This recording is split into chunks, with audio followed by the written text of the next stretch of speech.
3, 2, 1.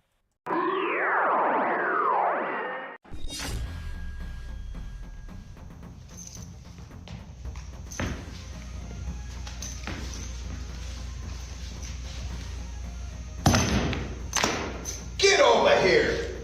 Hi, I'm martial art master Daniel Casino.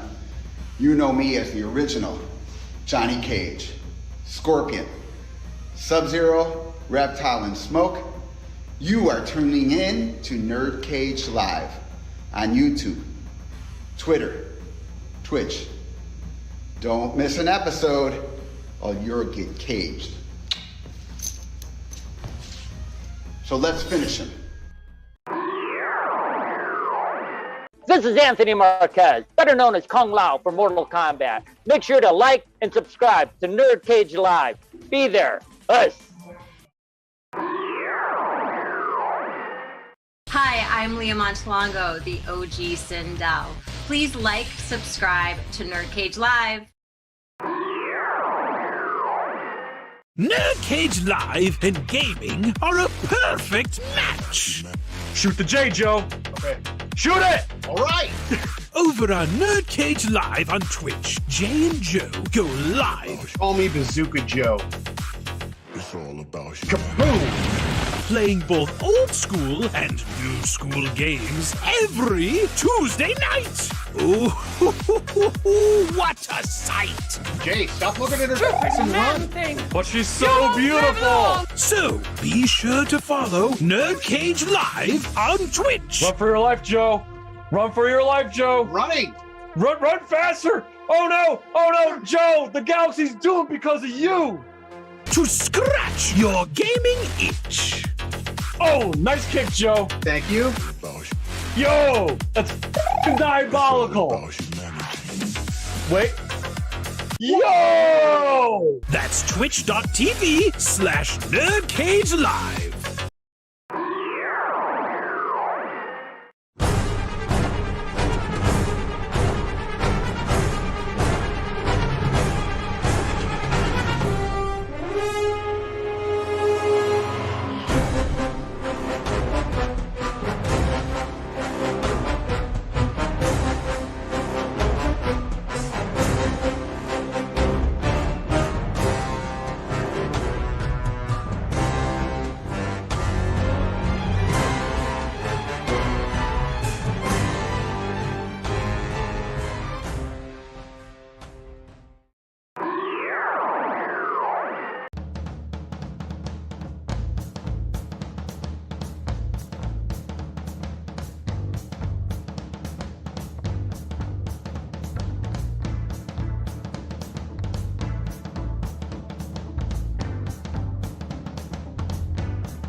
That's right, the year of NerdCage Live continues as Dave Neabor, the bass player for Dog Eat Dog, joins us to talk music, Toho movies, along with Titan Goji. Be there Thursday, May 12th at 8 o'clock Eastern Standard Time.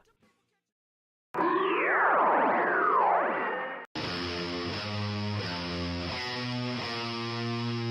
goes the neighborhood. Body count. Body count. Got on my black hoodie and pull up on my head. I didn't have a gun, so why am I dead? You didn't have to shoot me, and that's a known fact.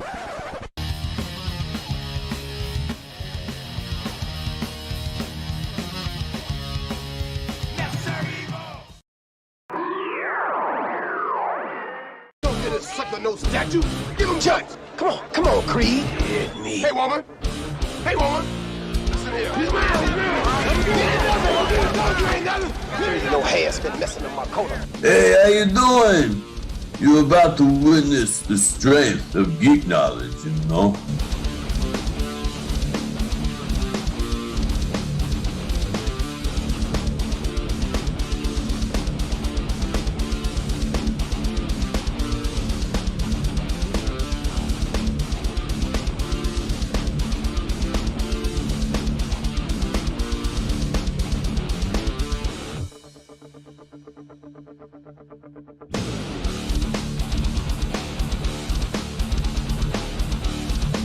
Prediction?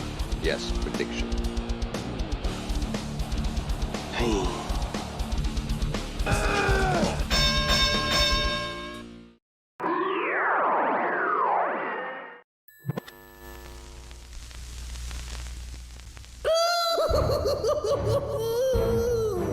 Greetings, citizens! You're now trapped in a nerd cage with your hosts Mark and Jay. We hope you have a smashing good time.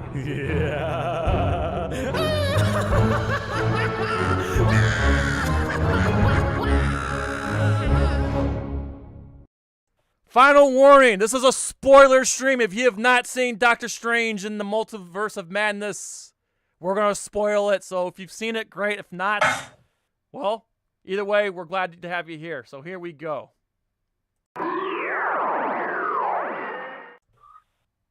You're now about to witness the strength of geek knowledge. Haha. Hello and welcome. That's right. You're trapped in NerdCage Live. This ain't just a reaction show, but a debate show, and we're definitely going to debate today. And a live discussion on everything that makes people like you and I tick. So thank you for joining us tonight on this spoiler stream of Doctor Strange 2. Please hit that like button and subscribe. I'm your co-host, Jay St. G, certified geek, 7 days a week, coming to you live from yours truly, Syracuse, New York. And always among us, it's our moderator and Trollhammer, stronger than the DK Banana Slammer. It's Joe from Fall 1 Gaming, and of course, always with me, the Warrior from Wakanda, the Fiend from Louisville, my man, Mark Withers. What is going on?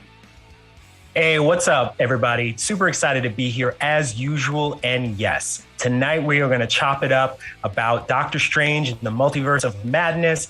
And who better to join us than this multitude of superstar co-hosts, guests, whatever you want to call them. So many, too many to name. Jay, if you wouldn't mind just sort of running the gamut here and just introducing them all. And yeah. Absolutely. We got the Pretty Guardian. We got Pete from NewYorkStateMusic.com, Kush from The Hub, Pest from PTA Sports, and of course, the always reliable Magic Man in the Land of the Sand, WilldBand. So, yo, before we get started, Joe from Fall 1 Gaming, who do we got in the chat? In the chat tonight, we have Kid Blue. Yeah. We have Game Frank. That's right. We have Dion from Off the Beaten Podcast. Oh, we have Shay Smithers. Many of us are in the chat. And Hugh and Frazier. Yes. And we also have Movie and Gaming Aficionados. Gosh, yes. Awesome. Woo. Oh, this is fucking Guys, awesome. thanks so much for showing up. We really appreciate you. So here's how we're going to do this, guys. There's lots to chop up here. So what we're going to do, we're going to go around the circle real quick. Everybody's going to introduce themselves, plug themselves in, and give their general thoughts of the movie real quick. And then it's off to the races with Joe moderating the topics. So let's start off with WilldBand, man. Go ahead, plug yourself in, and general thoughts on Doctor Strange in the Multiverse of Madness.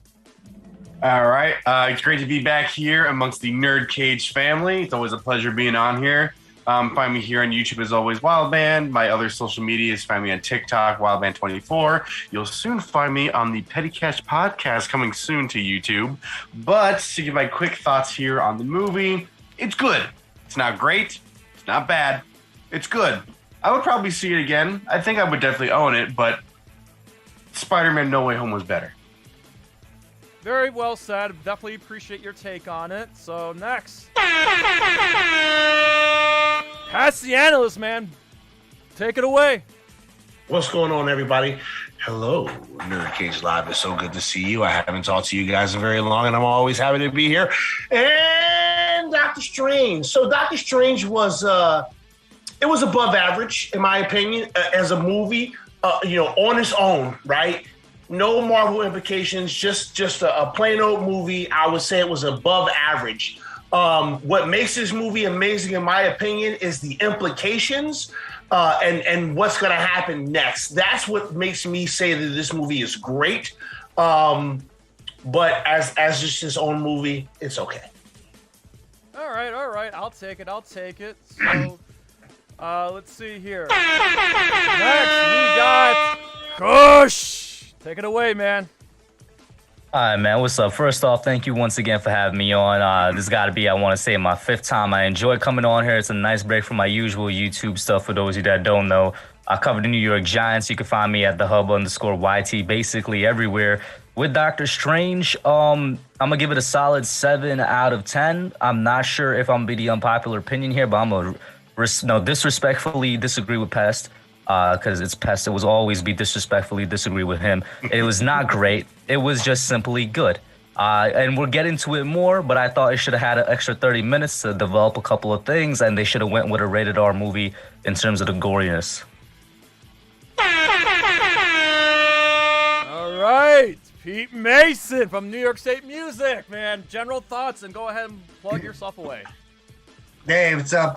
Pete Mason. Thanks for having me back. Good to see everybody. Had a great time seeing Doctor Strange. You can find me at fan art on all socials, as well as statemusic.com. I really enjoyed the movie. I went there. I was anticipating it for the 3 years since it's been announced. And I had a really great movie-going experience. I'm still unpacking parts of it, and I've been looking forward to tonight so that we can pretty much do that and sift through it. I really like where it went. I went in expecting a horror movie in the MCU, and I got that. And that was, at times scary, at times, edge of your seat, and then really just started out the gate, like no credits, let's just get going. And I love that. And I had a fantastic time. I'm looking forward to breaking this down. Excellent. And the always lovely Pretty Guardian. Nice to have you back so soon. Go ahead and plug yourself away and general thoughts on Doctor Strange 2.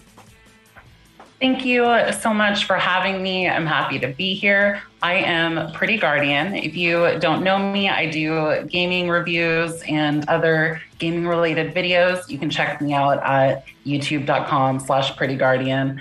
I was going for the long plug there. But to talk about Doctor Strange and the Multiverse of Madness, I absolutely loved this movie. Before going in, there were 2 things that I really wanted from it. First off, I wanted that surreal, magic-based, battling happening, and I got that. And then I also wanted to see what happened next with Wanda Maximoff and the Scarlet Witch, and I got that. So I couldn't have asked for more. I loved it. Excellent. Joe from Fallen Gaming, tell everybody about Tuesday and Friday and give your general thoughts on the movie. Alrighty, on Tuesday, we will be doing our Gears 5 finale on twitch.tv/NerdCage Live. And on Friday, we will be starting our playthrough of Donkey Kong Country 2. Yeah, classic, baby. As for my thoughts on Doctor Strange 2, there were some questionable decisions in the movie that were, dare I say it, strange. So that kind of pulled my review of the movie a little bit in the downward direction. But that being said, I think as a Marvel movie itself, it was good. It was okay. I'll leave it at that for now. Okay. All right. And finally, last but not least, Mark Withers, tell everybody about next Thursday and go ahead and spill your general thoughts on Doctor Strange 2. I can't wait to hear it. Next Thursday, and I know you want to hear this out loud because it's like a dream come true for you. We will be chopping it up with Ernie C of Body Count. I know that you're a big fan, Jay. I'm a huge fan as well. We're going to have a ton of questions for him. So everybody tune in next Thursday. Now, as for my review of Doctor Strange, as I said to the very kind people here on this panel here off camera, I feel that this was a great Sam Raimi movie, but it was not an MCU. It was basically a Sam Raimi movie with some Marvel characters in it. It didn't have the tone of an MCU movie. It didn't really have it didn't push the MCU forward in any real meaningful way. And overall, I just thought that the characters were a little bit out of sorts. They just didn't really they just didn't really seem like themselves throughout this movie. Now, it did have its bright spots, right? Particularly the character America Chavez, which I'm a big fan of from the comics, a different version here. But I think very well played by the young actress that played her. Very good, very decent origin story for her. But I think the MVP of this movie, without question, is Elizabeth Olsen as Wanda. She is incredible. Every time I see her play this character, she steps it up. She amps up the emotional factor, and she actually makes us care about her even when she's being a villain. So there is that, and we will get into a little bit more of this as this discussion goes. But this, for me, is not quite the worst MCU movie, but it's definitely not among the best. Wow. So real quick, I didn't like this movie. I feel that the Marvel formula is running very thin to the point where they're going back and they're just rehashing plots from their older movies. For example, this was just a remake of Captain America Civil War, basically. And there were some moments I liked, but then there were moments that brought me down big time. And before we open up this discussion, I just want to politely remind everybody that this coming Thursday, we have Dave Neabor from Dog Eat Dog going to be coming here to talk Godzilla movies and Toho movies with us, with Titan Goji, who sadly couldn't make it tonight. But he'll be here Thursday, so look forward to that. That being said, everybody, let's just get right into it. So Joe, what is going to be our first topic of discussion here? We're just going to unleash. All right, I think we're going to start with the most controversial scene in the entire movie, the scene with the Illuminati. Look at that, we just took the air out of the whole stream. I'll just go first. Listen. All right, yeah, go first. I jumped out of my chair when I saw Xavier, and they played that fantastic 90s X-Men theme. Yes, let's go. And then we see hot-ass Captain Peggy. Look gorgeous, just saying. And then, she was thick in all the right places. Holy crap. Yo, this man is just waiting to say Mommy Carter, bro. Brie Larson. I mean, I don't disagree. Replaced. Let me repeat that. Brie Larson gets replaced. I couldn't be any fucking happier. And then, holy crap, my heart dropped. John Krasinski as motherfucking Mr. Fantastic. Holy hell. Then they all just fucking died by, of all people, Wanda. What the fuck? Yeah. Okay, I'm done. Can I jump off of that real quick? Go for Because we mentioned it a little bit when we were talking behind the scenes. I was like, well, first off, Reed appearing on screen was like the first big pop for like my theater that I was sitting in, because I don't think a lot of them watched What If, so they weren't really familiar with Captain Carter. But like when Captain Carter showed up on screen, I was excited as well. Me too. I agree with what Pretty Guardian was saying in regards to some stuff there. That was definitely true. Listen, y'all know me, bro. Let's steer away from that topic. But no, so when Reed popped up, and the way they introduced him too, it's like I knew who they were gonna say, but my mind didn't want to believe it, because I'm like, it's just been rumors and rumors. Like we saw Xavier's bald head in the trailer, so I was expecting him. But Reed, when he was like the smartest man alive, I was like, there's no way, bro. Right. And then they reveal him, and he was a fan cast, and this was kind of what we talked about a little bit before the stream. John Krasinski, or however you pronounce his last name, has been a fan cast for Reed Richards, I want to say, since the last Fantastic Four movie dropped. So that's a good 5, maybe 6 years. He's been a fan cast for that, and it's kind of cool to see that come to life, right? And then of course Xavier popped on screen, and we were all happy to see that as well.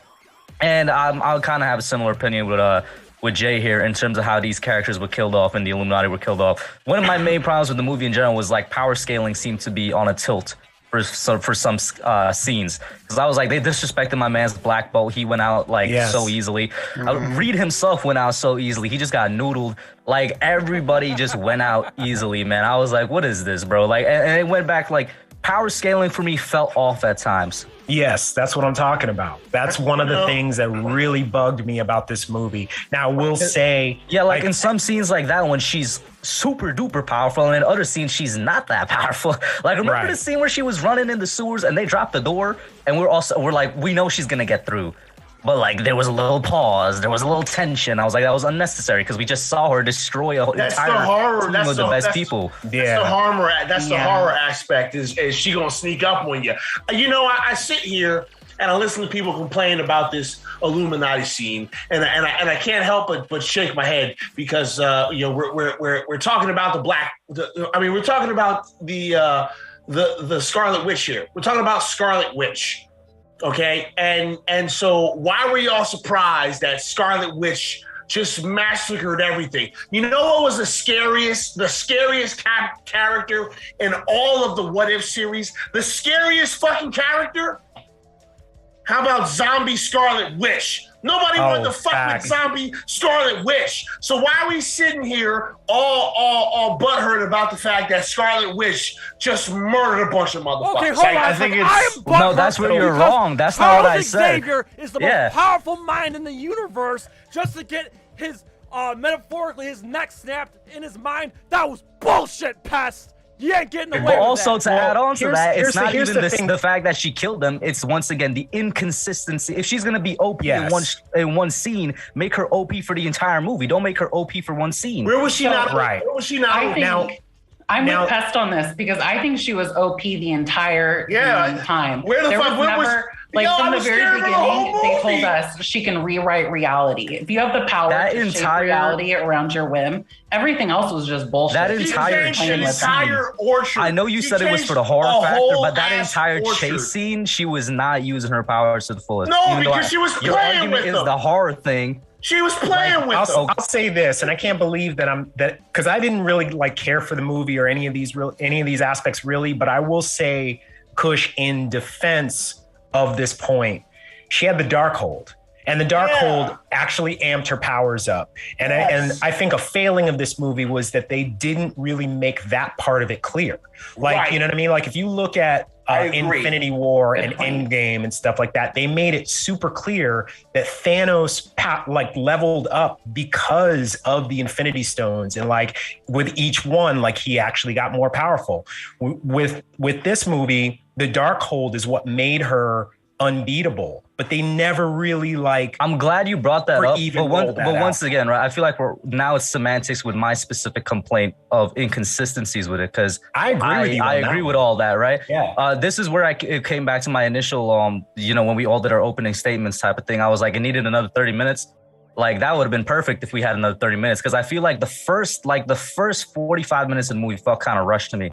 And I was surprised when it ended in 2 hours. Like, for some reason I was expecting something a bit longer. Like, just that first 45 minutes felt rushed. They didn't explain the difference between what her witchcraft is compared to Doctor Strange's sorcery. They dropped one line about it. That was it. I was like, I feel like you could get into more about it. And like you just brought up, they could get into the actual thing that is the Darkhold and why it is so powerful. And even with the Book of Ashanti, like that was like when as they soon as glossed that book over was the gone, Book of Ashanti. yeah, they glossed too. over that so much. I'm just like, yo, that book is so important. Another half hour would have been so just to explain all of that. So you know what? What we should have did was we should have took 30 minutes from the Batman and put it into Doctor Strange. That's what we should have fucking did. If we took 30 minutes and put it over there. All right. Well, to Kush's didn't take his point, meds. I feel like the movie was long enough. It was literally just pacing issues. Like there were certain parts that they probably could have cut or changed or elaborated more on, that sort of thing. Fair point. And I'm gonna interject here, and basically, I was really split on this scene because I understand what they were doing. I mean, everybody in this scene is a variant, so killing them off doesn't really do much. It doesn't. They exist Fair somewhere. Right. I will Agreed. However, the way that they go out so quickly is the issue that I have. It's like with Black Bolt, you're going to tell me that a guy that was trained never to speak unless he was attacking somebody, when his mouth is removed, is going to all of a sudden yell into his own head. And then you're going to tell me that a super soldier who has the quickest reflexes is going to get killed with her own shield. And then the smartest mind in the world is going to say, this guy can kill you with a whisper. He's going to literally tell you how to kill his friend. Yeah. And then not only that, but he's not going to see his own fate coming if he's the smartest man alive. And Xavier, that was the worst part. You're going to kill him with a snap of the neck. You're not going to kill him any other way. You're just going to get behind him and snap his neck, and it's over. The way they went out is the problem, in my entire opinion. I would agree with that. Well, also, like, they didn't prep.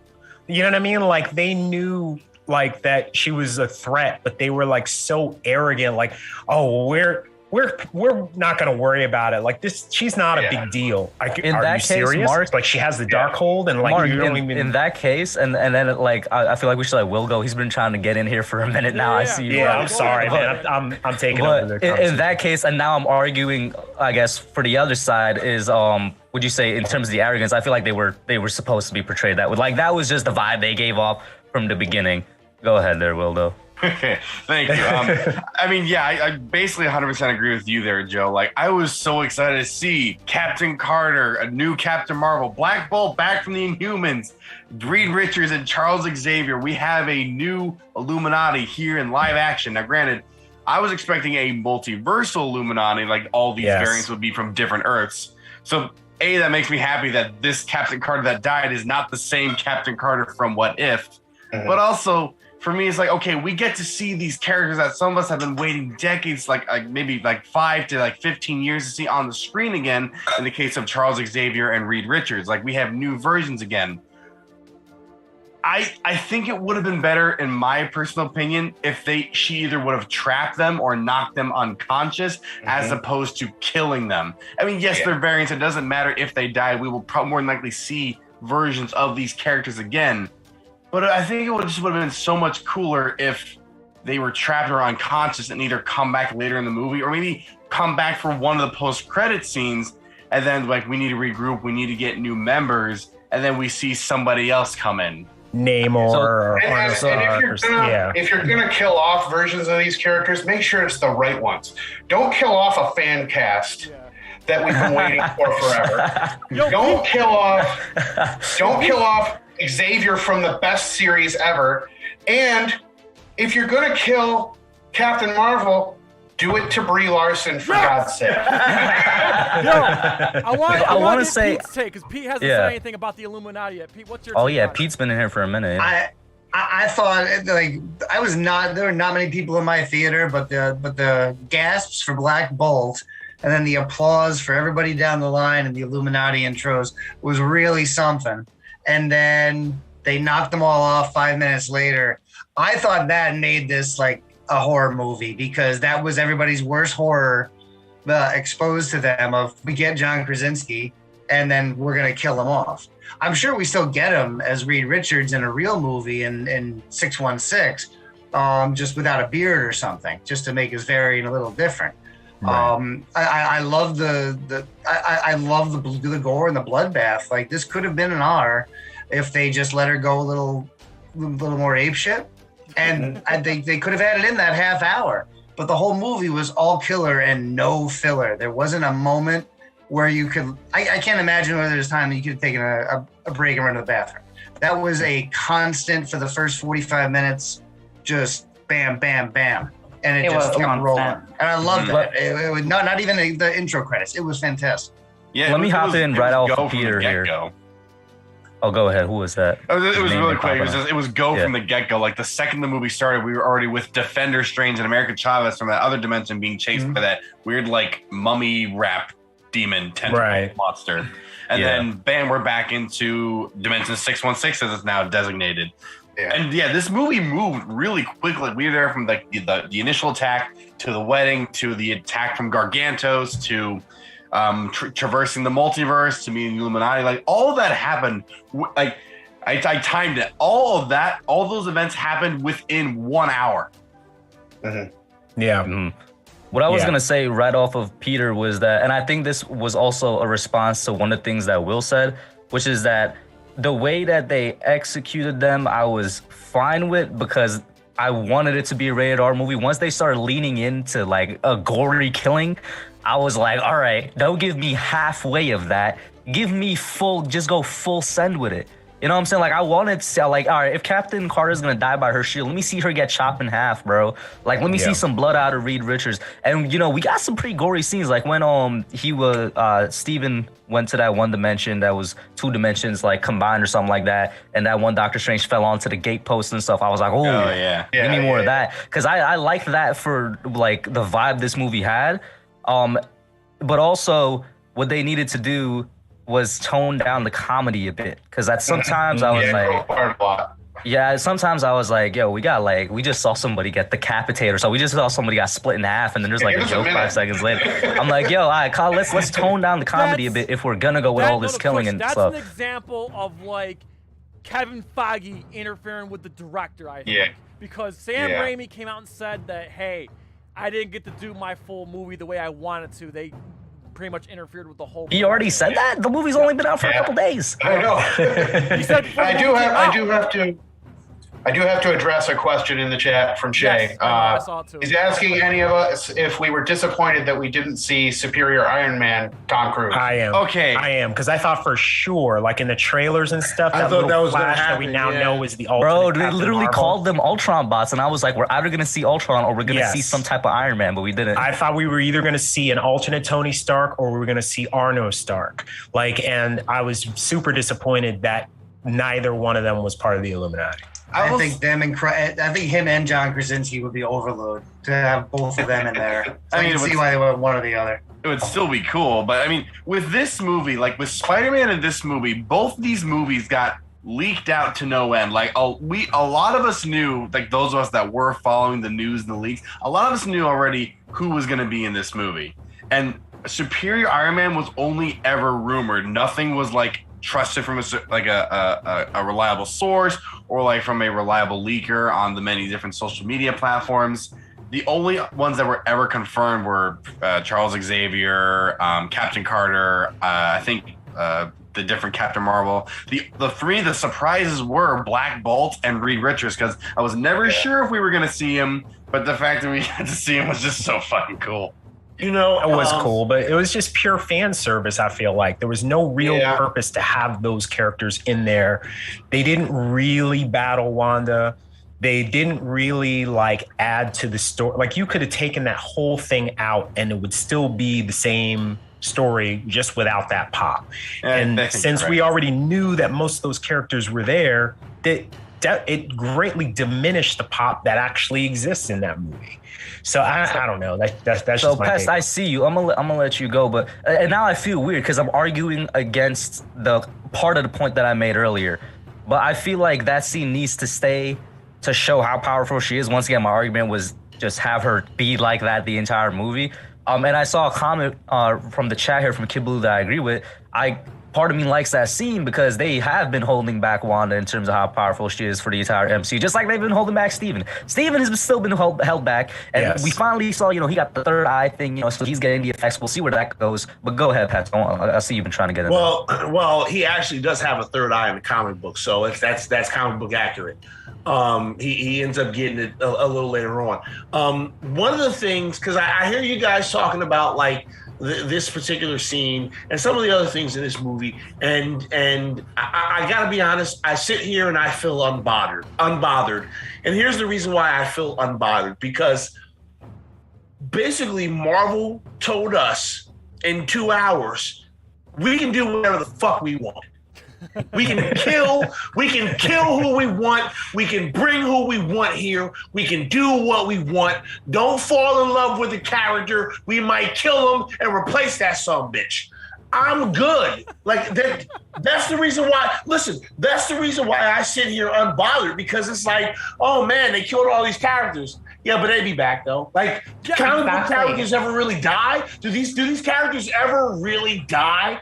Well, that's why I said. But past the problem is, even they bring them back, they're just gonna be thinking, oh, they're just gonna get killed by some Joe Schmo anyway. That cheapens the characters. No, it doesn't. Not when there's an infinite number of these motherfuckers. It doesn't. You just get another one.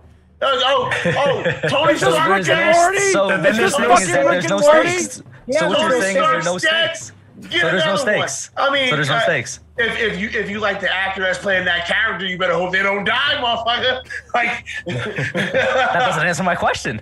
Man, I'm so like I said before, I'm so sad Robert Downey Jr. is not Tony Stark no more, but Tom Cruise cool too, though. You know what I mean? Like, we good. I mean, I know their variants is just the fact that there are certain variants that we wanted to see. Like, we wanted to see that Xavier go the distance. Kill the other one off. Don't kill that one. You know what I mean? And I'm normally like, and I know I'm taking up all the oxygen in the room here, but like normally, like I would be the first person to say that like it's not really, just because like you wanted to see something happen, just because that thing didn't happen, that shouldn't necessarily deem a movie bad, right? Yeah. So I'm not gonna say that like that I had problems with the movie because it didn't do those things, but I do think that it would have been a million times better of a movie had they given the Illuminati something to actually do instead of this one battle. Like it didn't really serve it didn't really serve the movie well at all to just have them like die off like that.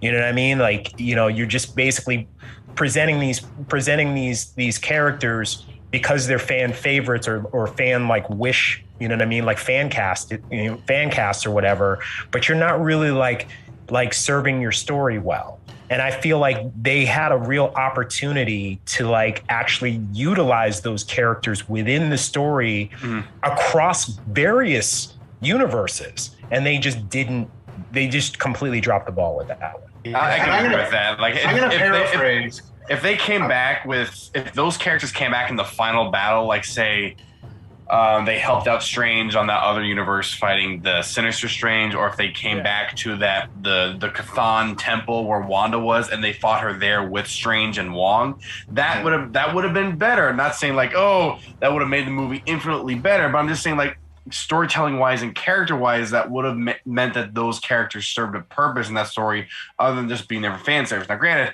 I don't mind fan service. I very much enjoyed seeing those characters on the big screen, but if you give me these characters with substance and reason, it makes it more enjoyable for the average going viewer to like say, hey, these characters showed up for 5 minutes and then they came back later instead of these characters showed up for 5 minutes. Right. And before we move on, I'm gonna paraphrase what Matt from Monstrosity says here. Woo. He basically says that oh, hey Matt, if a character's death no longer holds any significance, what in these movies does? Well said. I want to jump in on that real quick because to me the stakes were never like a life or death sort of matter. to me, it was always about like, okay, Scarlet Witch is going to come in and she's going to be unstoppable. What is going to happen in order to resolve that? Because she can just keep terrorizing universe after universe throughout the multiverse. And effectively, like, Doctor Strange can't really stop her, whatever. They had to kind of work within the plot and her motivations and create a situation that stops her. You know what variant I would have liked to see? Sorry to cut you off, but you know what variant I would have liked to see come back that would have stopped Scarlet in her tracks is if they brought Quicksilver back. Oh, see? Okay. She's gonna kill her own brother. You've already made a better movie. So I just want to say this. I want to respond to that comment about character deaths. Here's the thing: character deaths in Earth 616, those deaths matter. Character deaths in Universe 762, who gives a shit? I don't care. I don't care. I care about 616 characters because that's the main focus of the Marvel Cinematic Universe. Are these characters? So if these characters die, then it's like, fuck, we're not going to get that character anymore. But I'm telling you what, when we get to this fucking multiversal Civil War, Secret War shit, and you see Iron Man, and you see Captain America, and you see Black Widow, even though it won't be that Black Widow because that Black Widow ain't never coming back. But you're gonna see all these characters. They're all gonna have to be there. So as long as the characters in our universe that we're supposed to be viewing here don't die, we're good. Hey, But can I hit you agree with with something in addition to that? The characters in the 616 universe, their deaths don't matter either because they're not real deaths. Like we've seen, how many times have we seen Loki die? Right? Like how, you know what I mean? Like how many times have we seen somebody die and then like in the next movie they exist? We saw Spider-Man, you know what I mean? Like basically like turn to vapor and then he's back. Yeah. You know what I mean? Like I get what you're saying is like there's more impact because that is like the universe that is sort of like Marvel Prime, right? Like so those characters are like the prime characters, but still even those deaths, we know within a few movies we're gonna see at least another version of that same person. Random thought off of that, Mark.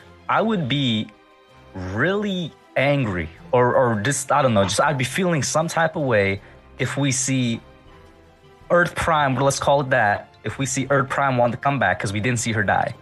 Let's keep it real, we did not see her die. Yeah, I'm in the same camp. She's probably the best villain that we had, low-key, and then also the most vicious. And I'm like, bro, what she did, she deserves to die. Like, if we can't have consequences for the villains, because that was she was, and like I said, she was vicious with it.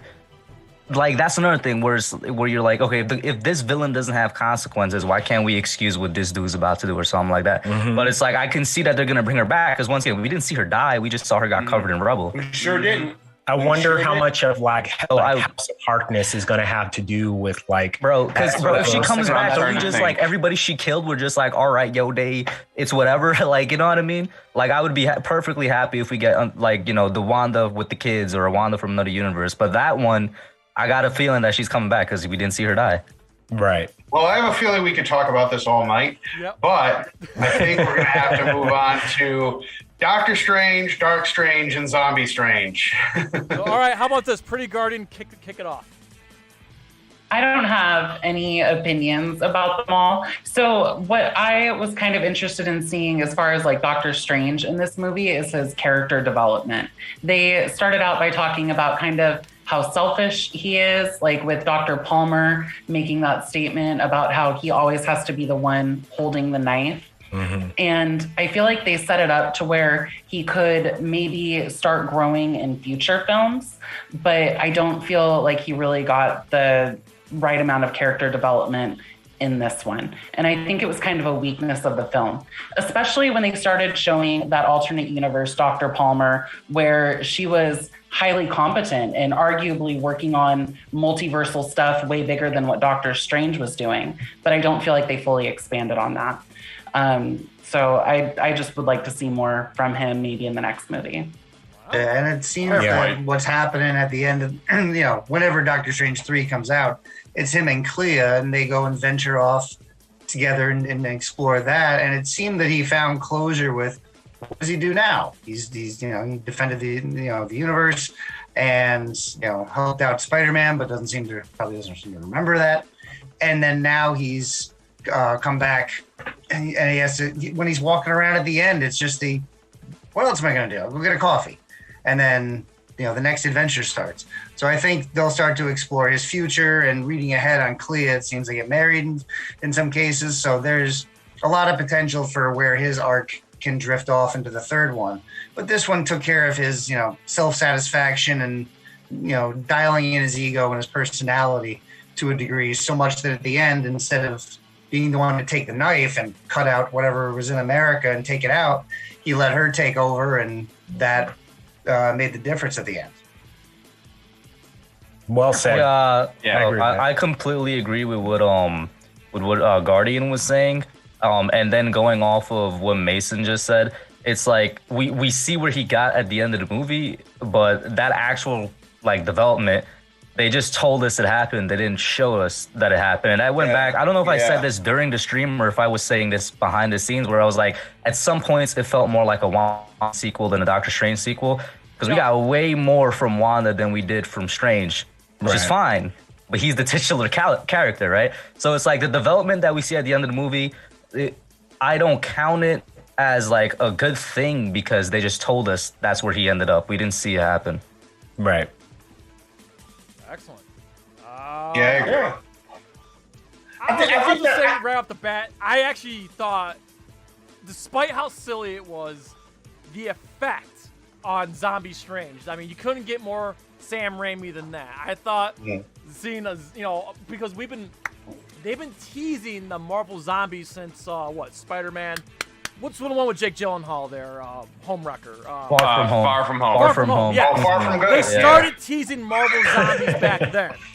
So it was cool that we finally got a Marvel Zombie. And Sam Raimi. We got him in What If too, though. Oh, wow. Watch Disney Plus. Yeah. So. Bro, you should check it out, bro. Screen. I'm saying on screen, big screen, we got to see a Marvel Zombie, and that was pretty cool. I just thought the Guitar Hero battle at the end was fucking stupid. I kind of agree with that. Come on. I actually have something to add to that. That could have been so much better had the music that they were actually shooting at each other be character themes. If they were actually themes of different characters, like the Dark Strange was doing villain themes and Doctor Strange was doing hero themes, that would have been kind of cool. But I thought that was pretty Eric Jones wasn't good. I want to zero in on Pete real quick, because he's the editor of NewYorkStateMusic.com. He covers music. So what was your thought seeing this music note battle, Pete? As soon as Strange started just looking at the notes and the sheet music, and the notes started drifting up, I was like, oh, this is going to get good. And it really, really did. They just kept going back and forth, just seeing immediately my first thought was, how are they filming this when they're just having to do that? And then again on the other side, just kind of throw your hands out. It's just Benedict in two different costumes. And as the staff and the notes are coming out, I'm just giddy, this is great. And then silence. And then that one harp note saves them, and then it just picks back up again. I think, however, that I want to know how that scene was written, because that had a lot of fun to it, and I think they geeked out and got creative with it and said, what if we did this? And the Evil Strange, or is it Sinister Strange? Sinister Strange, yes. That was he was an unexpected highlight to the film. I had a different vision going in of how the Stranges would be there, and I thought he would just be the evil guy, but turns out he just the Darkhold took hold of him, and that was one of the more fun battles of the movie, short of the Illuminati Wanda. I will give that it was a very creative idea that you're fighting with mystical music. I'll give it that. That's a really cool idea, and Scott Pilgrim did it better. Cool. Just saying. Scott Pilgrim did do it better. Yes. Scott Pilgrim is the GOAT, though. So what are we talking about? That's true. That's also true. That's also true. That's also true. I'm you sorry, know what? I feel like I interrupted you. Go ahead, WilldBand. I interrupted you. My bad. You're good. But anyway, I think while the idea is creative, Joe, that would have been a perfect way to done that. Different themes. See, give me the rights to this movie. Come on, man. Pest, you have something to say? Because I want to go too, but go ahead. Yeah, no, I really enjoyed the fact that Zombie Strange gave a motivational speech. I thought that was hilarious. Zombie Strange gave a motivational that was funny. That's great. I thought that was just perfect because we always see a zombie and it's always a bad guy, but to see a zombie be the hero, I thought that was pretty damn cool. I enjoyed that a lot. Check out the movie Warm Bodies, bro. One of my low-key favorite movies. You want to see a zombie be a good person. But what I wanted to say was that in general, so this is going to be very subjective for everybody, how that scene went down, because executing magic well in a movie is hard to do because of the fact that it's going to be hit or miss for people. And like for me, it was kind of a miss because once again, we didn't know what the difference is between Wanda's witchcraft and Strange's sorcery. They never got into that. So when we got to the music battle, I'm just like, are they just throwing notes at each other? What's the effect of them getting hit by the notes? Like, it kind of reminded me, for anybody that watched the Harry Potter films, like towards the latter half of the franchise, they were just using wands as pistols, bro. They were just throwing stuff at each other. They weren't really we don't know what they were being hit with. They were just being hit with bright blasts of light, essentially. And that's kind of what this was to me. But like I said, it's hit or miss. It will be subjective. Magic is very hard to execute in a film setting. I think overall, just like the battles overall in this movie were underwhelming to me when you consider how they were bending realities in the first Doctor Strange movie, and even in No Way Home, you know what I mean? When Doctor Strange is fighting Spider-Man, it didn't that feel battle epic. was a million times better than any battle that happened in this movie. So I kind of went in thinking we were gonna get a step up from that first one, and it just really never happened. And I think that this one, mirror dimension, why not? Yeah, I mean, you could have done so much more with it, and I just feel like having just reducing it to these guys just pulling notes off of paper and turning them into shurikens and stuff was just not. It wasn't the move. That's man. a great point you bring up because, like I was saying, the epicness. I completely forgot. In the first movie, we saw New York City get split in half with the mirror dimension and stuff like that. I just the size of the battles or whatnot, I guess. Yeah. Yo, Pretty Guardian, what'd you think of the music note battle? I wasn't a huge fan of the music note battle. One thing that I did really like in the fight scenes, though, is I felt like they leaned into the Scarlet Witch's witchcraft iconography. And there was a lot of little details, like the stained fingertips that were turning black or the runes that she was using. At the end of the Wanda series, she had actually learned from that other witch, how to start using runes and stuff. So I feel like she had this kind of supernatural ability to see what was happening with the magic and then manipulate it to her own way. So when she was trapped in the mirror and then she started poking through and snatching people from their reflections, that was really fucking cool. Oh, when she came out of the mirror and she was all twisted up. Yes, that was cool. The ring. So that's amazing. a good segue. So I want that's another topic. So dope. Is Wanda. So that'll be our next raw topic here. That's America's newest crush. My only complaint is maybe someone can fill me in because I never watched WandaVision. What the fuck happened to her Russian accent? Okay, so they actually addressed that in the show. Go ahead. Yes, go ahead. It seems like whenever she gets super emotional, whether rage, depression, or any sort of extreme emotion, that's when it really comes out. But whenever she's mellow or she's focused, that's when that's where she still has her disguised American accent. Gotcha. I was just confused because I'm like, wait a minute, isn't she Russian? In Age of Ultron, Civil War, she had a very heavy Russian accent.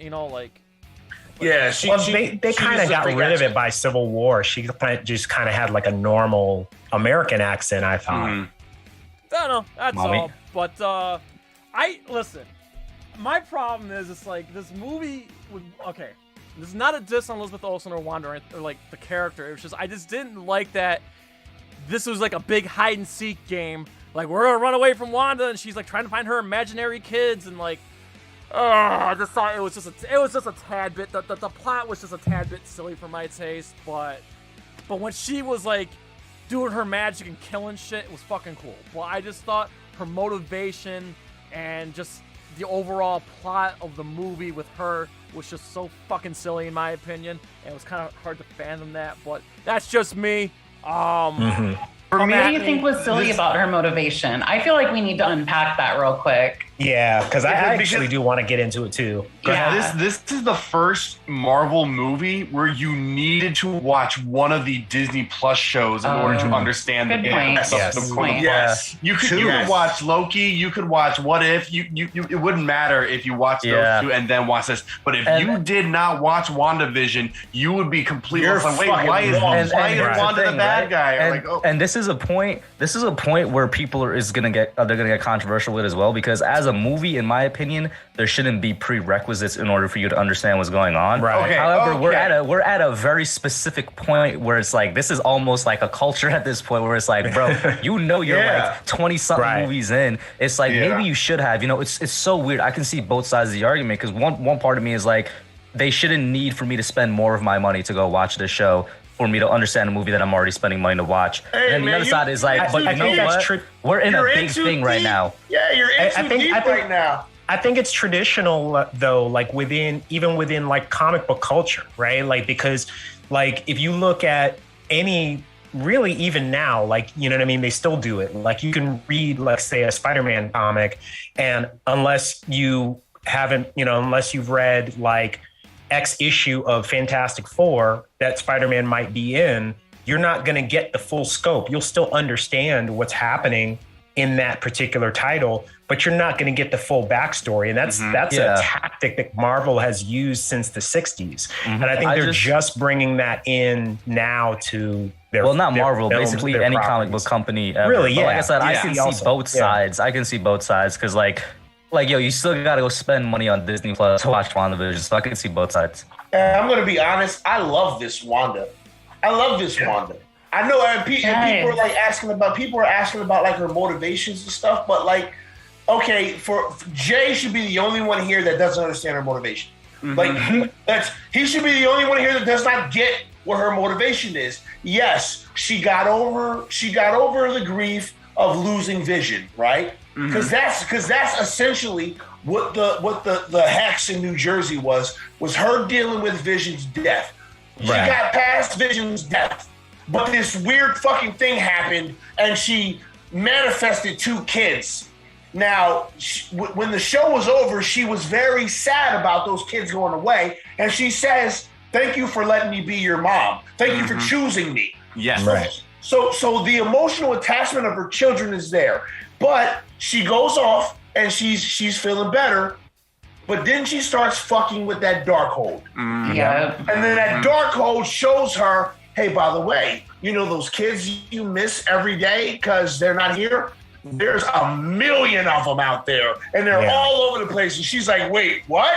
Tell me more. And now we get this Wanda. The motivation is not that hard to understand. I can get why people would be like, well, I thought she felt better after WandaVision. She felt better after Vision. She felt better. She felt better about Vision. They never addressed how she felt about them kids. And at the end of WandaVision, she's messing with the Darkhold, and one of the kids goes, "Mom," and she's like, "What?" And she leaves. Yeah.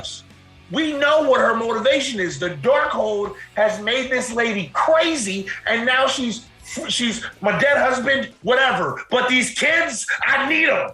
Like that's right. That's what it is. That goes back to what like I was saying earlier about the movie, which is like you can definitely like look at like what the Darkhold does to a person, and like it makes them more powerful, but it also makes them insane, and it also like clouds the judgment and turns them into the antithesis of what they actually are, right? And they don't. Why did the movie not lean into that explanation? They just basically made her look selfish. Yeah, I mean, like you know what I mean? Instead of saying, "Oh well, this is a woman who loves her children so much she'll traverse a different universe to get them," but they never leaned into the fact that like those kids were happy with another version of her that is really their mother, and like what happens to her.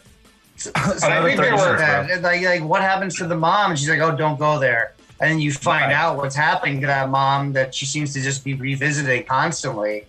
And I thought it was great placement on two levels. One, it's a Disney property. They had Snow White and the Seven Dwarfs, and before that they had some black and white Mickey Mouse cartoon that the kids were watching.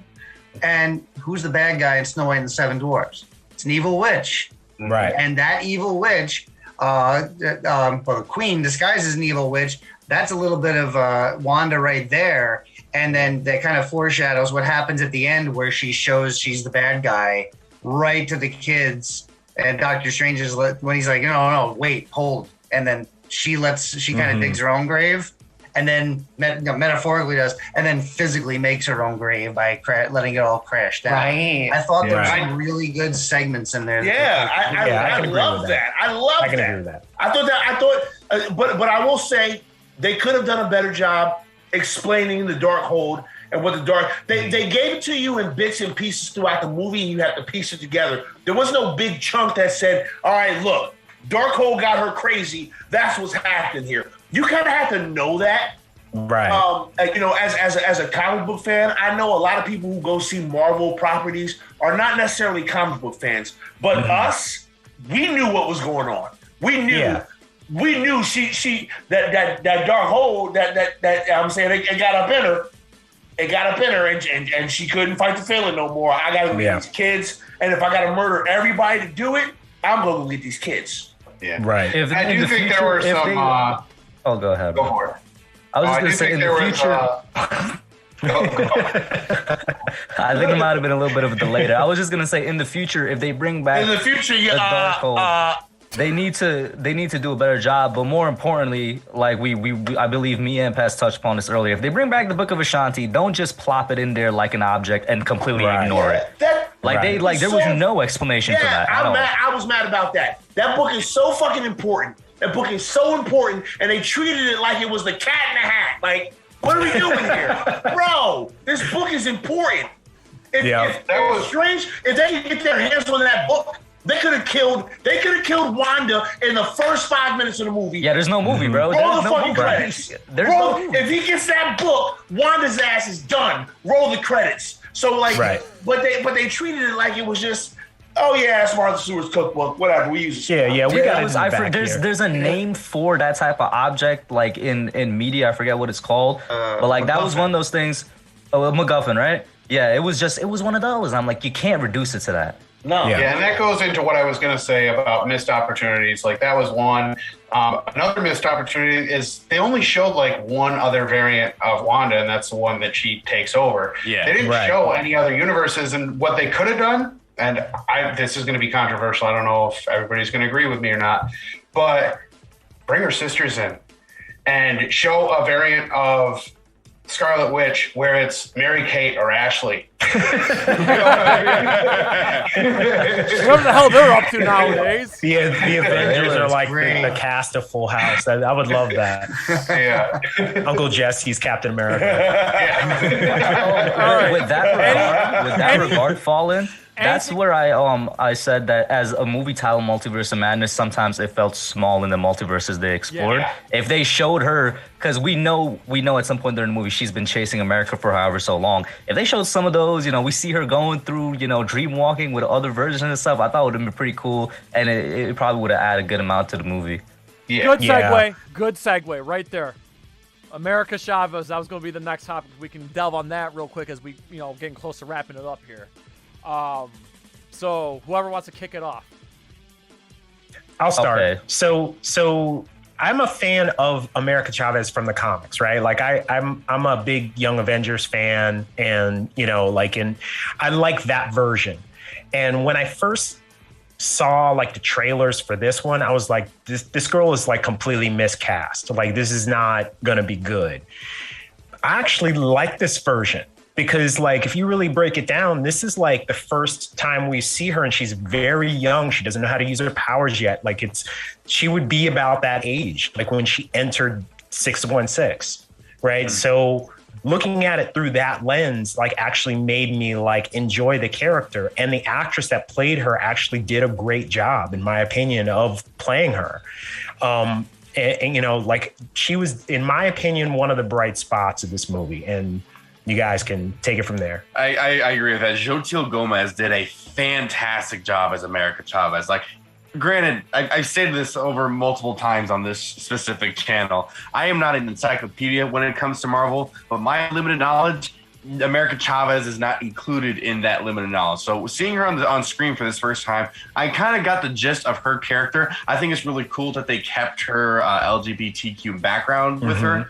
But as a character, I think she's really interesting. And Jotiel did a fantastic job of conveying an emotionally confused and scared kid with this power that she really doesn't know how to control. And then when she finally gets that confidence at the end, it was just so cool to start seeing her like take control of that power and show Wanda like, hey, you're kind of fucking up, okay? Like, look at what you're doing. Yeah, and I want to see where they bring this character in the future. I mean, I know they have certain shows and stuff coming out. The one that I think they would be able to elevate by introducing America Chavez to it is the Miss Marvel show that's coming up, because that doesn't look like it's going to be really good right now. Yeah. But if they brought her into it, it might elevate it a little bit. I think Miss Marvel could be fun, but that's all I'm going to say. Yeah.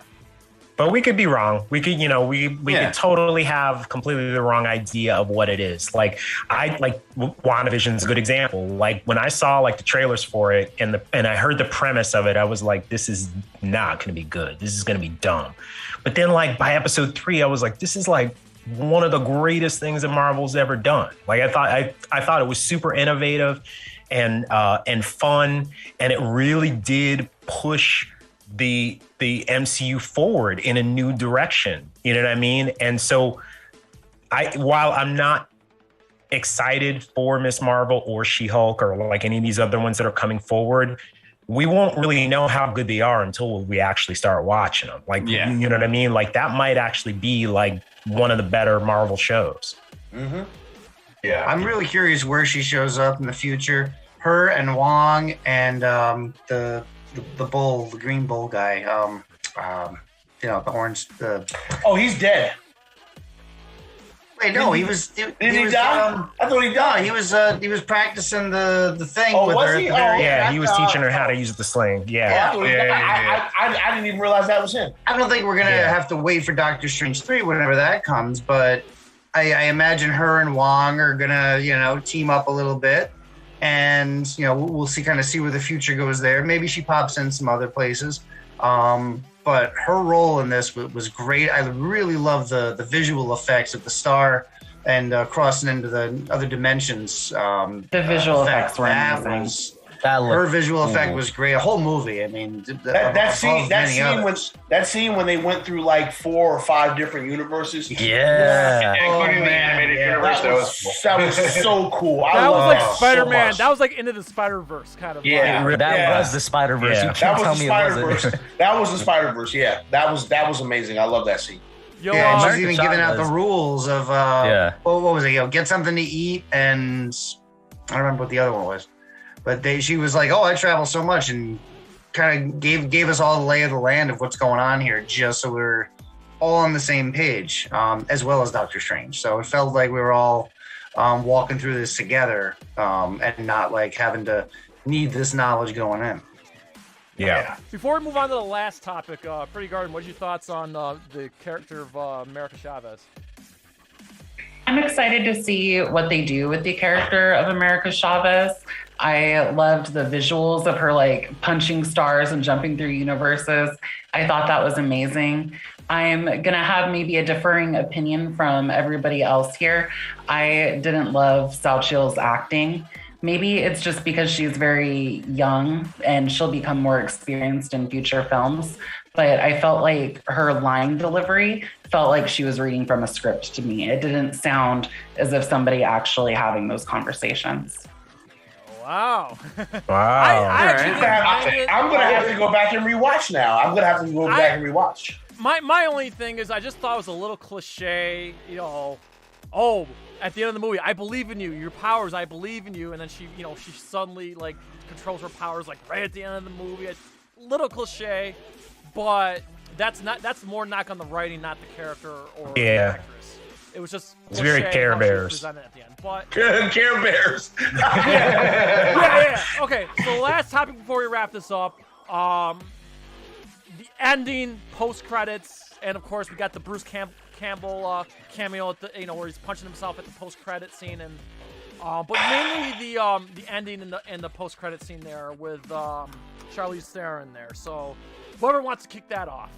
Okay, so it's a staple rule with Marvel movies. You stay till the very end of that movie. So that first post credit scene, like, who are you? Is that Charlize Theron? Okay, who are you playing? So I'm like, okay, it looks like they're going into the dark dimension. I believe her character, her uncle is Dormammu. Correct. So I am super curious as to how that's gonna tie. I mean, the dimension they opened up kind of looked like Dormammu's dimension. No, it was that was dark dimension. That was dark dimension. 100%. It was. I had to do a double take for a second because I realized after the fact that it was Charlize Theron. I thought for a second it was Michelle Pfeiffer, and I thought it was, the Ant-Man character there. And I was like, what's going on? I couldn't tell who she was. I was like, who the fuck is that? I got to come at Mark because Theron, Mark right? was saying, Mark, you were saying that, like, the rumor has it she was auditioning for the role of Sue Storm. Wrong! What? When did I say that? Stop that, Mark. No, when did I say it? Mark, when did I say it? You DM'd it to me like a month ago. You're like, oh yeah, it looks like the rumor has it that Charlize Theron is auditioning for Sue Storm. Did I say her or did I say Emily Blunt? No. You said Charlize Theron. I know. In his defense, he did say rumor has it. Yeah, I did say rumor has it. Regardless, don't play dumb with me. No, honestly, I don't. I honestly don't remember saying that. But if you said I said it, but it was a pleasant surprise. Like, Charlize Theron's now in the MCU. But all I know is that I'm looking forward. Oh, I was just gonna say I'm looking forward to Doctor Strange probably finally getting somebody to love, because one of the memes that came out of this movie that I found hilarious was that this man is loveless in all the universes that every universe, every single universe, yo. Yeah, so I'm like they brought her, so like that's like she's like his soulmate, bro. And then also like Sorcerer Supreme. I'm like, yo, you know what? Oh, I want to see where they go with it anymore. I'm gonna address this one thing in the chat. Dion needs some clarification. He wants to know before we wrap up if we can touch on the topic of Mephisto because he doesn't know why everybody's talking about it. Okay, so in WandaVision, that story was very heavily like adapted from a run in the comics where Mephisto created Wanda's kids, and that's where the kids mainly come from.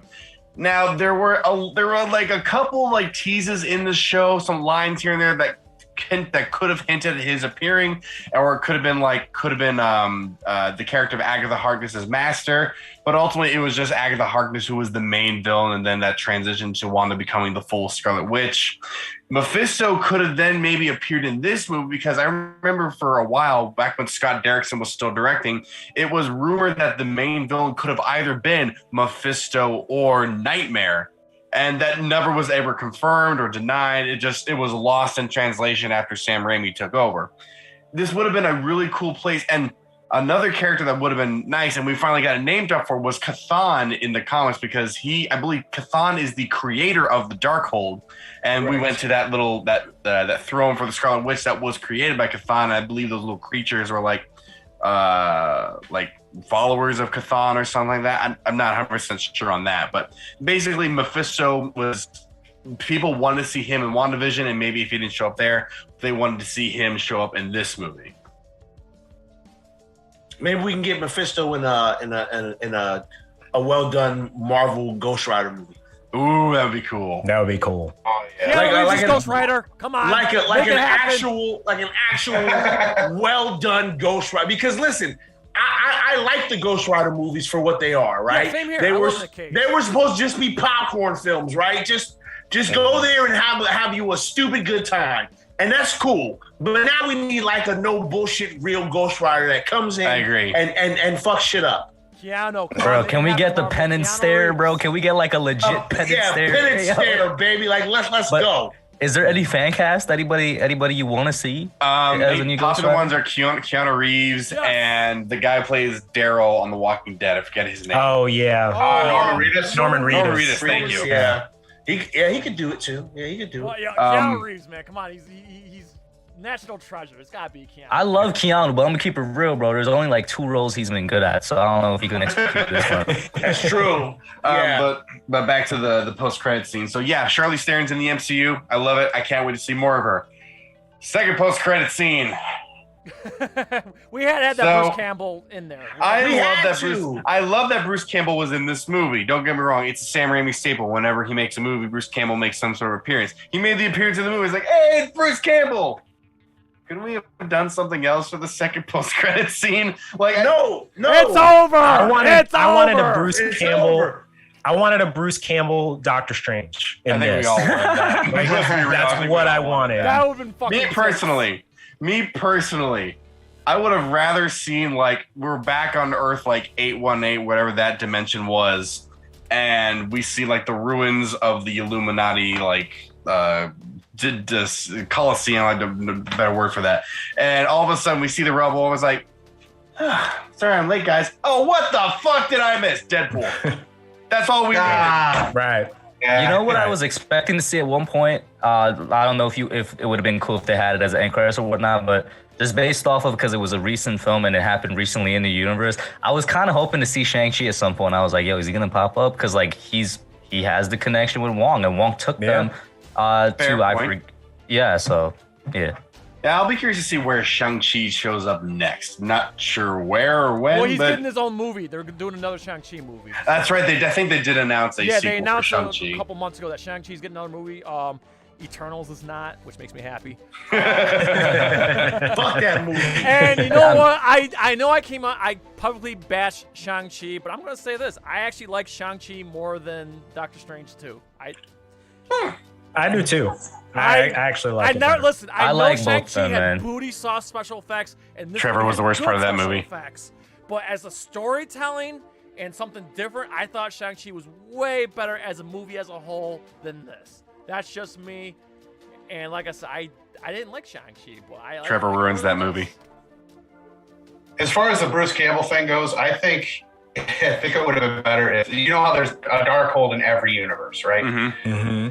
It would have been funnier as if he went up and found the Darkhold and it's the Necronomicon. As someone who just got into the Evil Dead franchise, that would have been so cool. By the way, if the Necronomicon did show up, it would be canon because the Necronomicon and Ash have been in Marvel Comics. It would be canon. That is true. Mm-hmm. It would be 100% canon if the Necronomicon was there. It would make sense. Okay. All right. Pete, Pretty Garden, anything else on the closing scenes before we kind of wrap this up here? No, let's wrap it up and take it home. Okay. So we're gonna do this. We're gonna go. I know it's getting late, especially for us East Coasters. We'll go around in a circle. I want everybody to give their closing thoughts, a rating 1 through 10, and plug themselves one last time. And we'll start with Pretty Guardian. I am Pretty Guardian. You can find me at youtube.com/Pretty Guardian. And as far as closing thoughts, I love this movie. I thought it was really good. I'm definitely going to go back and watch it again. And I'm excited about all the implications. I want to see what happens in the next Doctor Strange movie. I hope they do a Scarlet Witch movie. And I'm interested to see where America Chavez goes next. So I feel like they laid a lot of really good plot hooks for this upcoming phase in the MCU. And what would you rate it 1 through 10? I would give it an 8 out of 10. Okay, very well said. Mason, NewYorkStateMusic.com. Take it away. I too will give it an 8 out of 10. I had a lot of fun. This is why you go to movies. You sit there, you focus, you geek out, and detach yourself a little bit. You couldn't do that during Eternals because it was just terrible from the get-go. But with Doctor Strange 2, we had years of anticipation and setting the stage. And I gotta say, the one thing that I liked was that I kind of psyched myself out, and I'm curious if others had this, was that you got the end of Spider-Man No Way Home, and Doctor Strange has messed with the multiverse. And in all the trailers, Illuminati, or, you gotta talk about what you did. And I was thinking the whole time, well, this just picks up right there. And it didn't do anything like that. I was thinking that too. So when we finally got the Illuminati and they're all introduced and it's in and out, I'm like, okay, so they're just here for show and just to tease us. And it was a lot of fun. The fact that they were dead, it was like, let's just move on. That's it. We're going to the next thing. I think Deadpool would have fit in great there. It was until we left the movie theater and I saw the sign with all the broken glass, I was like, that would have been, it's a one thing. So I loved it, 8 out of 10, and we'll definitely go back and see it again. And plug yourself in real quick. NewYorkStateMusic.com, your source for all music all across New York State. And links are in the description, people. All right. Kush from the heart. So with me, I'm gonna give it a solid 7 out of 10. I liked the movie a lot. I enjoyed it. I had a great time watching it. To close out the little drawbacks that it had, I feel like the drawbacks can be easily fixed. Just give it, either fix the pacing issues or give it another 30 minutes and it'll be fine. But it's a great step for a multiverse setup film, which is exactly what it was, and I think it executed that well. So we'll see where it goes from here. Excellent. And of course, the man, the myth, the legend, Pest from PTA Sports, man. What do you got? I will also give this movie a 7. As I said in the beginning, I think that this movie is above average. It's good. The implications are what makes this movie great to me, because it just sets up the stage for so many cool things to happen. And the fact that Marvel can literally do anything now, they can do anything they want. I can't wait to see what's next. So, I personally think that, if you got the time and you got the money, go see this movie. If you don't, then wait for it to come out on Disney Plus or something. I don't know. And go from there. You can find me on YouTube at PTA Sports. You can also find me on Twitch, PTA Sports. I do one show a week on YouTube, one live show a week on YouTube, and then occasionally I do Twitch streams. So that's where you can find me. Thank y'all very much. I always love coming here, hanging out with y'all. We love having you, man. All right. The Magical Man WilldBand. All right, closing thoughts. I think this movie was a lot of fun. There was a really lot of fun high moments, and the acting was overall just really good. But my little problems here and there, I do agree this movie probably could have used another 20 to 30 minutes. I think I'll be weird and give it like a 6 3/4 out of 10. I can't give it a full 7, but I won't give it a 6.5 either. You can find me, WilldBand, here every Tuesday through Friday. I do reactions every now and then. I will soon be doing a podcast, Petty Cash Podcast, here on YouTube, soon to come to Spotify and Apple Podcasts. Me and Brian are watching Batman the Animated Series. We're currently finishing out our run with Neon Genesis Evangelion. I'm currently started up my Anna Wednesdays, or I check out an animated project I have not seen yet. So I'm drowning in content right now. Awesome, man. We always appreciate your work, and thanks for posting all the stuff that you post. All right. Joe from Follow On Gaming, go ahead, give it a rating, closing thoughts, and tell them about Tuesday and Friday. All right, on Tuesday, we are going to be doing our finale of Gears 5. Yes. And on Friday, we will be starting our playthrough of Donkey Kong Country 2. Completion. 102%. Yes. Closing thoughts on this movie. I'm going to give it a 6.5 out of 10. Questionable decisions aside, the fact that I was able to rewrite this movie during this conversation, just hire me next time. Don't go to All right. And of course, Mark Withers, go ahead. Tell them about next Thursday. And of course, your juicy closing thoughts and rating. Okay, so if you missed the beginning of this live stream, Next Thursday, we're going to be talking with Ernie C. from Body Count. It's a big moment for us as we're both Body Count fans. So tune into that. Grammy winner. Yeah, absolutely. That said, I'm giving this movie a 5 out of 10. I was not a huge fan of it. A few months ago, WilldBand, when we were doing our spoiler discussion I think we were doing a review for Shang-Chi. And one of the things you said was that the movie was oversold to you. And that was one of the reasons why you didn't like it. I feel like this movie was oversold to me on a number of levels. It didn't give us a multiverse of madness. It gave us an alternate universe of sort of weirdness. And that was about as far as it went. I think that, it could have done a lot more traversing through multiple universes. We could have gotten different versions of Doctor Strange, different versions of Wanda. We could have gotten more with the Illuminati. It really could have been it could have been a much better, much more involved movie than it actually was. And it could have driven the MCU much further than it actually did. And since it didn't do any of those things, I have to just chop it right in the center. Give it a 5. All right. Very well said, Mark. Mark is like the biggest MCU defender I know. For him to give it a 5 astounded me in a positive way. Yeah, that's pretty. Yeah. Okay. I mean, but let's not get it twisted. I mean, I have rated other Marvel movies like pretty low as well, but this one, I just expected a lot more from. I know. I just wasn't expecting to. Would you guys say that he's off the mark with this one? All right. He's here all week. Congratulations,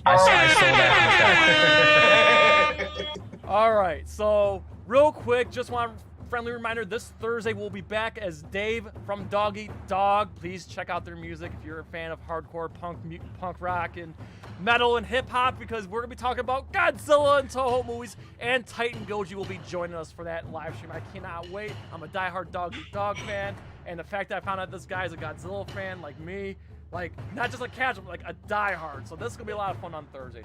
So my closing thoughts is, again, the Marvel formula is dying as we speak. Look. Okay, what made Let it die. What made Captain America Civil War so great is that there was a build-up, and there was like a great clash of two good guys between Stark and Captain America. Okay, so this movie is a cheap remake of that. Okay, so instead of Captain America, you got Doctor Strange, and instead of Stark, you got Wanda, and instead of Bucky, you got America Chavez. Okay, this is a very horribly, inexcusable, cheap remake of Civil War. And where Civil War opened up doors for Tom Holland's Spider-Man and Chad Boseman's Black Panther, this movie just slammed the book on goddamn Fantastic Four and shit out of one of my favorite X-Men characters, and Charles Xavier. Okay, so the way this was just executed was done so poorly, which is why I'm giving it a 5.5 out of 10. Because I can't believe you scored a Marvel movie higher than I would score it. I know. We're both full of surprises tonight, folks. Again, there were moments that when I heard the X-Men theme when Charles Xavier was introduced, I see Brie Larson replaced. I see John. Just proves the J and Mark are variants. Holy crap! So there were moments that got me so high just to be brought down low 5 minutes later, and then a very lame third act. But it was visually pleasing, and there were some moments I enjoyed, which is why I'm getting a 5.5 out of 10. Bottom, not the worst bottom tier like Black Widow or Eternals, but just above that tier.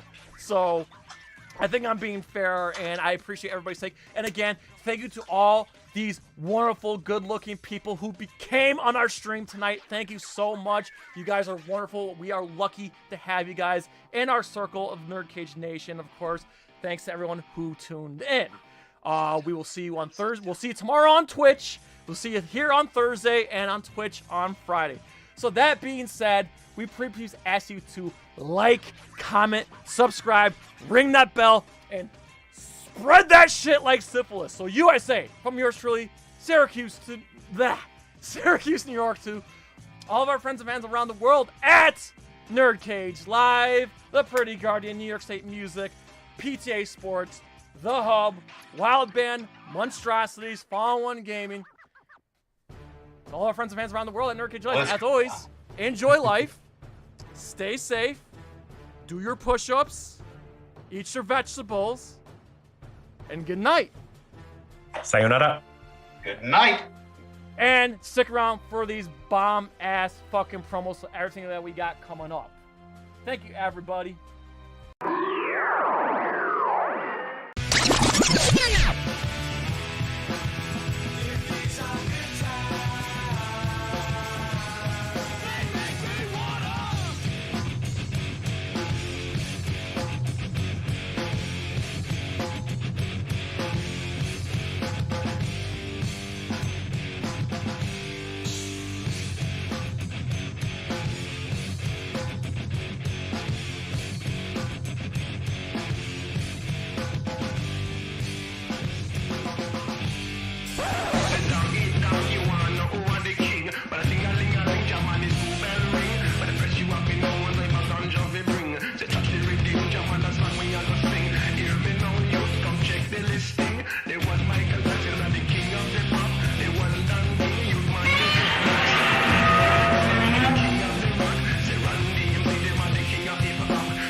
That's right, the year of NerdCage Live continues as Dave Neabor, the bass player for Dog Eat Dog, joins us to talk music, Toho movies, along with Titan Goji. Be there Thursday, May 12th at 8 o'clock Eastern Standard Time. There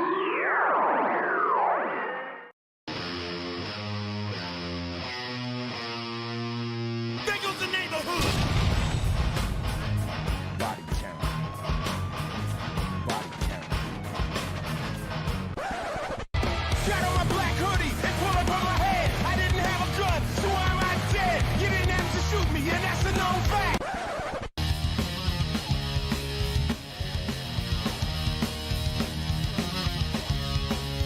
Yes, sir, evil. Don't get a sucker no statue. Give him chance. Come on, Creed. Hit me. Hey, woman. Listen here. He's mine.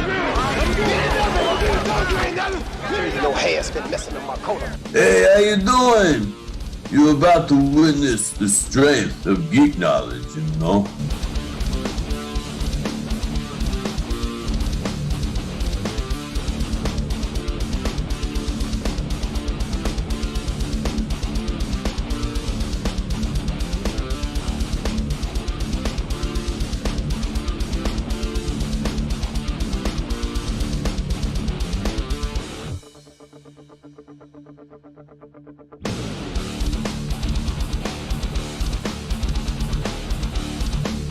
Prediction? Yes, prediction. Pain.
NerdCage Live and gaming are a perfect match.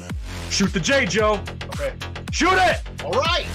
Over on NerdCage Live on Twitch, Jay and Joe go live. Call me Bazooka Joe.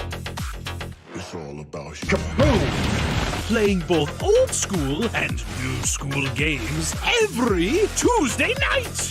Ooh, what a sight! Jay, stop looking at her face and run. But she's so beautiful. So be sure to follow NerdCage Live on Twitch. Run for your life, Joe. Run for your life, Joe. Running. Run faster. Oh no, Joe. The galaxy's doomed because of you. To scratch your gaming itch. Oh, nice kick, Joe. Thank you. Yo, that's diabolical. Wait. Yo! That's twitch.tv/NerdCage Live. Ooh, trying to get out of the NerdCage, are ya? Well, before you go, hit that subscribe button. And if you're really intrigued, ring that bell. Thank you for dropping by. Until next time, tell everyone you know about NerdCage Live!